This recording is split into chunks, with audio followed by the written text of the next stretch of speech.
At Career Center, we have a group of career advisors who are eager to meet up with you to discuss any questions you might have regarding job search, career development, and further studies.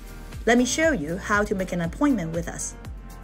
First, go to the Career Center website and click Meet Advisors. Here, you can find out more about our advisors. If you would like to make an appointment with one of them, click on Consultation Appointment Chart. Scroll down and you will see who is available and if there's any appointment slots in the next 14 days. Appointments can be made up to 14 days in advance.